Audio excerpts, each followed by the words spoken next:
Assalamu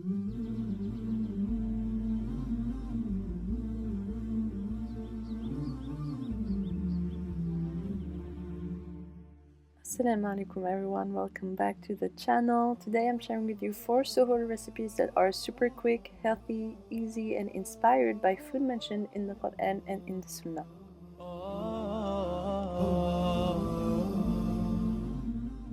The first one is my spinach and mushroom tortilla. This one is my go-to, I absolutely love it. So you're gonna start by slicing your mushrooms, your onions, then you're gonna take a mixing bowl where you're gonna crack 2 eggs. Then you're gonna add some salt and pepper. I personally like to add some garlic powder as well as some dairy-free cream to give the eggs a nice texture, and then you're gonna whisk it all together. Then in a pan you're gonna add your olive oil and add your vegetables, so your onions, your mushrooms, your spinach. You're gonna let that cook for a bit so the mushrooms and the onions get brown and the spinach starts to shrink but not too much, and then you can add your egg mixture.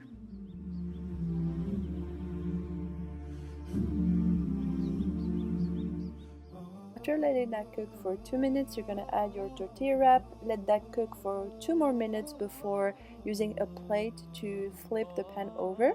So you're left with this beautiful thing, and then you can add some more filling if you'd like. I went with some avocado and sriracha. Then you close the wrap, you let that brown for maybe 1 or 2 more minutes depending on, and then you're pretty much done. All you have to do then is cut some slices. You can keep that in the fridge for 1 or 2 days, but honestly it is so delicious. I love a savory breakfast and this one is just so good.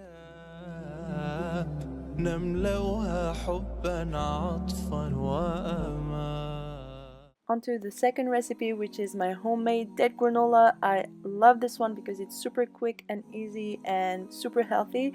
So you will need some grains and seeds. I went with this mix that already had dried dates in it. This is good if you want to keep your granola for longer, but what you could do is also do the same recipe with only the nuts, grains and seeds, and then add the fresh dates on top. So once you cut everything, you add that to a mixing bowl. Then you're gonna add some oats, which are a great source of fiber. I personally like to add some chia seeds because they're packed with nutrients, and for flavor I added some cinnamon and vanilla extract, but you could also totally do cacao powder. I really liked it, I've tried it before. And then I used honey as the binding ingredient so everything can stick together. Then you're just going to put your granola in a hot pan. You could also bake that in the oven, but obviously because I want this to be quick, I always use a pan. It works totally fine, you just have to keep an eye on it.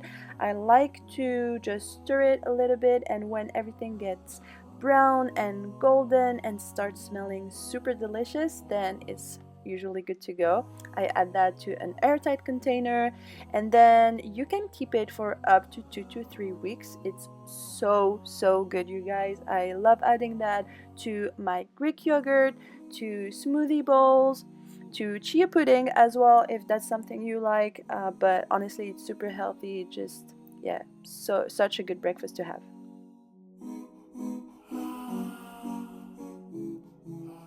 Okay, so for the third recipe, we are going to make a squash and feta bread. The reason why I'm using the word squash is because I know the debate between zucchini and courgette, so this way everyone knows what I'm talking about. So you're going to peel your squash. I like to remove the inside so it's easier to digest. It doesn't really matter the way you cut it, I just decided to dice it, and then you're gonna add that to a pan with some olive oil. I added some salt, some pepper, and some dried basil. While waiting for that to cook for 5 minutes on medium heat, you're going to mix some eggs with some Greek yogurt. You're going to add some olive oil, and then you're going to mix that well until it's well combined. And then to another bowl, you are going to mix your dry ingredients together. So your flour, your baking powder, some salt, some pepper. I use dried basil, but I would really recommend using fresh basil so it tastes even better.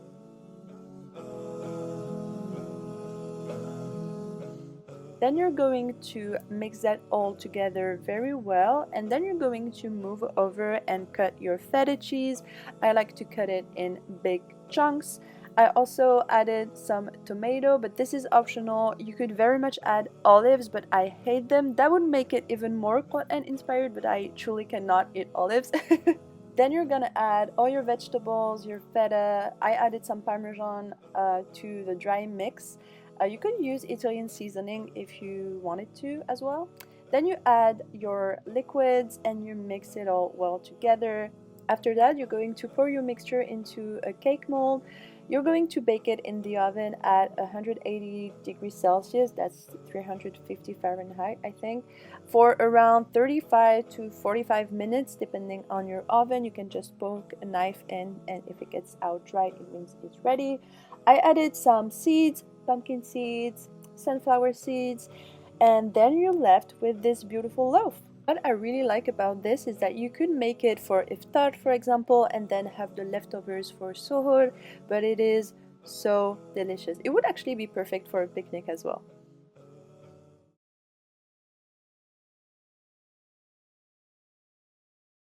For that last suhoor recipe, we're going to make a banana and blueberry baked oatmeal.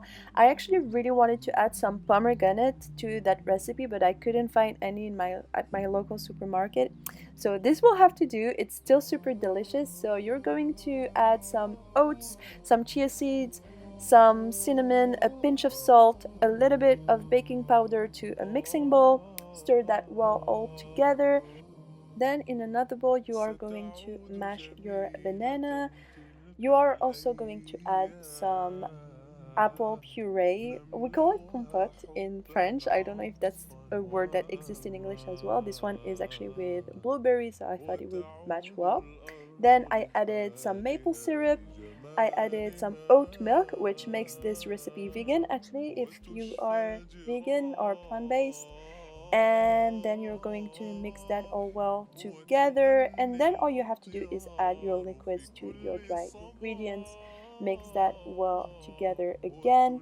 You're going to add your blueberries. Once you've given that a good mix, you're going to pour it in a tray to bake it in the oven at 150 degrees Celsius, which is 300 degrees Fahrenheit, for around 30 to 40 minutes. And before that, you're going to add some toppings. I added the granola we did earlier and some shredded coconut. I would have loved to add pomegranates. I feel like it would have added a good tanginess, which would have balanced out the sweetness of this baked oatmeal. But it is delicious regardless. Such a healthy and nutritious breakfast.